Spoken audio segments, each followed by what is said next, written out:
तो गाइस आज से हम स्टार्ट करने जा रहे हैं एक नया एनीमे जिसका नाम है फेलियर फ्रेम, जहां हम देखते हैं कि हमारे मेन कैरेक्टर और उसके सारे क्लासमेट्स को एक दूसरी दुनिया में टेलीपोर्ट कर दिया जाता है, जहां पर उन सभी लोगों को हीरोज माना जाता है। पर हम देखते हैं हमारे हीरो को सबसे लो रैंक मिलता है, जिसकी वजह से सभी लोग उसे मरने के लिए खंडर में भेज देते हैं और तब वो कसम खाता है कि वो उन लोगों से इस चीज का बदला लेकर रहेगा। तो गाइस चलो आप देखते हैं कि क्या वो उस खंडर से बचकर बाहर निकल पाएगा और बाकियों से अपना बदला ले पाएगा। तो अब टाइम नहीं वेस्ट करते हैं, जल्दी से स्टार्ट करते हैं। तब यहाँ हमें हमारे मेन कैरेक्टर टाउ का मेमोरी का बचपन दिखाया जाता है, जहाँ उसके स्टेप डैड उसे बहुत ज्यादा मार रहे होते हैं और उसकी माँ भी उसे बचा नहीं रही होती। और तभी हम यहाँ देखते हैं स्कूल बस में ओयामाडा क्लास प्रेसिडेंट सोगू को रोमांस नोवेल पढ़ने के लिए चिढ़ा रहा होता है। तब हम देखते हैं कोई भी उसकी मदद नहीं कर रहा होता। तब मेमोरी हमें बताता है ये बस हमें स्कूल के फील्ड ट्रिप पर लेकर जा रही है, जहाँ ओयामाडा सोगू को परेशान कर रहा है और हायर रैंक ग्रुप्स उस पर हंस रहे हैं। पर हमारे टीचर को तो इससे कोई फर्क भी नहीं पड़ रहा। मुझे पूरा यकीन है कि अगर मैं इसे रोकूंगा तो मैं यहाँ पर बहुत ज्यादा कूल लगूंगा। पर मेरे जैसा पर्सन जो कि हवा की तरह पतला है और जिसे आराम से हराया जा सकता है, वो चाहे जो मर्जी कर ले, पर इन्हें कोई फर्क नहीं पड़ने वाला। पर हम देखते हैं मेमोरी फिर भी सोगू को बचाने के लिए बीच में आ जाता है। तब ओयामाडा कहता है आखिरकार अब तुम बीच में क्यों आ रहे हो? सोगू बहुत ज्यादा परेशान हो रही है, तो प्लीज उसे परेशान करना बंद करो। तब ओयामाडा हंसने लगता है, तुम्हें क्या लगता है तुम जैसा पर्सन कर भी क्या लेगा? पर तब किरीहारा भी ओयामाडा को सोगू को परेशान करने से मना करता है। तब ओयामाडा कहता है आखिरकार तुम ये क्या कह रहे हो किरीहारा? तुम्हें तो मेरी मदद करनी चाहिए और इस मेमोरी को सबक सिखाना चाहिए। मैं ऐसा नहीं करूँगा, और वैसे भी मुझे मेमोरी में कोई इंटरेस्ट नहीं है और तुम्हें भी मेमोरी को इग्नोर करना चाहिए। तो चलो अब सोगू को उसकी बुक वापस दे दो, क्योंकि मुझे भी ये सब कुछ ठीक नहीं लग रहा है। तब ओयामाडा सोगू को उसकी बुक वापस दे देता है और एक दूसरे लड़के यासु को तंग करने लगता है, जो कि इस बात से डर जाता है। तब टीचर उन्हें शांत रहने के लिए कहता है। तब मेमोरी सोचता है मैंने जो भी किया मेरे जैसा पर्सन वैसा कभी नहीं करता, शायद ये सब कुछ मेरे सपने की वजह से हुआ। और तभी हम देखते हैं अचानक से वो सभी लोग एक दूसरे वर्ल्ड में टेलीपोर्ट हो जाते हैं। तब किसी को भी कुछ समझ नहीं आ रहा होता। तब एक लड़की कहती है बुराई से लड़ने वाले ताकतवर फाइटर्स, आप सबका यहाँ पर स्वागत है। मेरा नाम गोडेस वीसीएस है। हमारे किंगडम एलियन ब्रेव वॉरियर्स को समन करती है ताकि वो उस ग्रेट एम्परर के साथ लड़ सके जो बार बार अपीयर हो जाता है। 200 साल पहले हीरोज ने उस डीमन एम्परर को हरा दिया था, पर अब वो दोबारा से जिंदा हो गया है। तो इसलिए दूसरी दुनिया के चूज किए हुए हीरोज हम चाहते हैं कि आप हमें अपनी ताकत दें ताकि हम उस डीमन एम्परर को हरा सके। तब हम देखते हैं किसी भी पर्सन को इस बात पर विश्वास नहीं हो रहा होता कि वो लोग दूसरी दुनिया में टेलीपोर्ट हो गए हैं। तब टीचर उन्हें शांत रहकर विशियस की बात सुनने के लिए कहते हैं। तब मेमोरी सोचता है यहाँ की सभी चीजों को देखकर ऐसा लग रहा है जैसे कि ये एक सपना है, पर मुझे इस सपने में दर्द महसूस हो रहा है। तो क्या इसका मतलब हम सच में दूसरी दुनिया में आ गए हैं? तब किरीहारा कहता है तो आप ये चाहती हैं कि हम डीमन एम्परर को हरा दें, पर तब क्या होगा अगर हम आपका साथ इसमें ना दे सके? मैं आपको वापस आपकी दुनिया में नहीं भेज सकती। तो क्या वापस हमारी दुनिया में जाने का कोई रास्ता है? हम रिवर्स समनिंग का यूज कर सकते हैं, पर उसके लिए एक स्पेशल मैजिकल आइटम चाहिए जिसका नाम इविल एलिमेंट है और इसे सिर्फ 2 ही तरीकों से पाया जा सकता है। पहला, या तो आप इसे ग्रेट डीमन एम्परर के दिल से निकाल लें या फिर डीमन एम्परर के मरने का इंतजार करें और उस एलिमेंट को इस क्रिस्टल के अंदर एब्जॉर्ब कर लें। तब ओयामाडा कहता है आखिरकार इन सभी चीजों का हमसे क्या लेना देना है? आखिरकार हम डीमन एम्परर से क्यों लड़ेंगे? तब विक्सिस कहती है मैं आपसे भीख मांगती हूँ, प्लीज हमारी दुनिया को बचा लीजिए और मसीहाओं। तब सोगू कहती है हम लोग तो सिर्फ ह्यूमंस हैं और चाहे आप हमें मसीहा बुला रहे हैं, पर मुझे नहीं लगता कि हम में से कोई आपकी मदद कर सकता है। तब विक्सिस कहती है आप चिंता मत कीजिए, आपके पास वो पावर्स हैं जो दूसरे ह्यूमंस के पास नहीं है। तब सोगू कहती है पर हमें इसके बारे में कुछ नहीं पता है।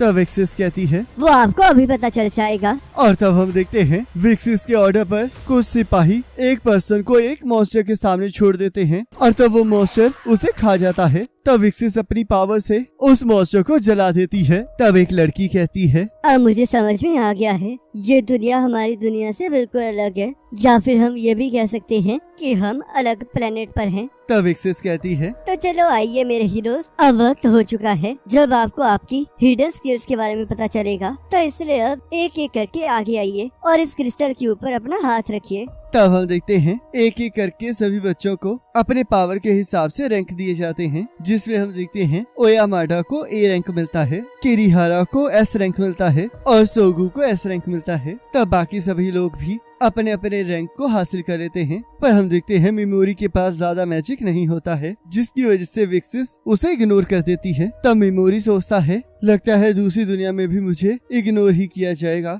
लगता है मेरी जिंदगी में यही लिखा है। तब हम देखते हैं यासु की बारी में वो क्रिस्टल ब्लैक हो जाता है और विशियस कहती है, ऐसा सिर्फ पास्ट में एक ही बार हुआ है और वो डार्क हीरो सच में बहुत ज्यादा ताकतवर था। तब यासु कहता है, मुझे लगा ही था कि मेरे चमकने का वक्त आ चुका है। तब सभी लोग अपना स्टेटस चेक करने लगते हैं और हम देखते हैं मेमोरी के सभी स्टेटस वैल्यूज बहुत कम होती हैं और वो एक ई रैंक हीरो होता है। तब वो देखता है कि उसे एक इनहेरिट स्किल मिली होती है जिसका नाम एबनॉर्मल स्टेट एंडोमेंट होता है, जिसके अंदर उसके पास फर्स्ट लेवल की पैरालिसिस और पॉइजन स्किल होती है। तब विक्सिस कहती है, इनहेरेंट स्किल सभी लोगों के पास यूनिक होगी, पर कुछ लोग ऐसे भी होंगे जिन्हें ये बाद में मिलेगी। तब ओयामाडा कहता है, बस करिए, आप और कितनी एक्सप्लेनेशन करेंगी। तब टीचर उसे चुप रहने के लिए कहता है। तब ओयामाडा कहता है, आखिरकार एक डी रैंक टीचर की एक ए रैंकर के साथ ऐसे बात करने की हिम्मत कैसे हुई। तब विक्सिस कहती है, अब हम लोग एक क्रिटिकल रिचुअल को परफॉर्म करने वाले हैं,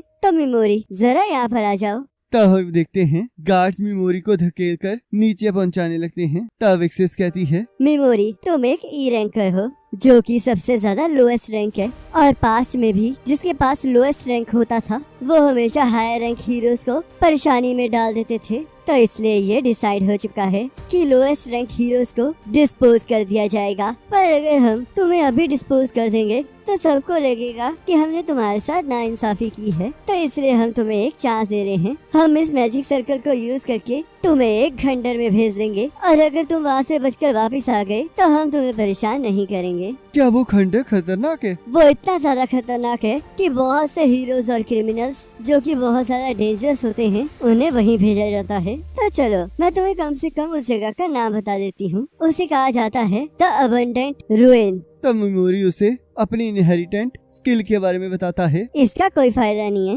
क्योंकि तुम्हारी इनहेरिटेंट स्किल तुम्हारी तरह ही कमजोर होगी और उसका इफेक्ट भी कम समय तक टिकेगा, जिससे कि तुम उसे सिर्फ लो लेवल डेमेज पर ही यूज कर सकते हो, जिसका मतलब तुम्हारी स्किल फेलियर फ्रेम की कैटेगरी में आती है। और वैसे भी तुम एक ई रैंकर हो और तुम्हारा स्टेटस भी बहुत ज्यादा कमजोर है। अगर तुम लेवल अप भी करोगे तो भी उसका कोई फायदा नहीं होगा। पर तुमने यहाँ मुझे मेरी इजाजत के बिना बुलाया है और अब तुम मुझे मारना चाहती हो। तब किरिहारा कहता है, अब बस करो मेमोरी, अब तुम इसमें कुछ नहीं कर सकते। तब यासु मेमोरी के पास चला जाता है और मेमोरी को लगता है कि वो उसकी मदद करने आया है, क्योंकि स्कूल में मेमोरी भी यासु की मदद करता था। पर यासु मेमोरी का मजाक उड़ाने लगता है और वहाँ से वापस चला जाता है। तब विशियस मेमोरी को एक लेदर पाउच देती है और उस रिचुअल को स्टार्ट कर देती है। तो सोगू इसके लिए मना करने लगती है, पर विक्सियस उसे बेहोश कर देती है। तब मेमोरी गुस्से में आकर विक्सियस पर अपने मैजिक से हमला कर देता है, पर विक्सियस को कोई असर नहीं होता क्योंकि उसके आसपास एक डिफेंस बैरियर होता है